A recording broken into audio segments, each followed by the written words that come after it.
Like Kedarnath వస్తుంది. దీంట్లో అయితే శివుడు, విష్ణువు అలాగే బ్రహ్మ త్రిమూర్తులు అయితే ముగ్గురు కలిసి ఒక లింగంలో కొలువై ఉంటారు. మీరైతే ఇక్కడికి వస్తే దర్శనం కూడా బాగా జరుగుతుంది. ఇప్పుడైతే మనం డొనేషన్ దర్శనం అయితే వెళ్తున్నాం. గాయస్ నేనైతే ఫుల్లీ రష్గా ఉంది, ఎందుకంటే హాలిడేస్ కదా. మధ్యలో అయితే ఏదో పూజలు జరిపిస్తున్నారు.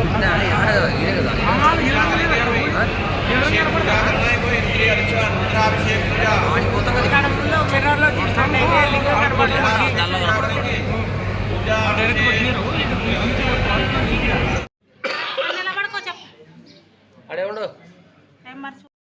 ఓకే గాయస్, ఇప్పుడైతే మా దర్శనం అయితే కంప్లీట్ అయింది. గుడి కట్టడాలు కూడా బాగా ఉన్నాయి.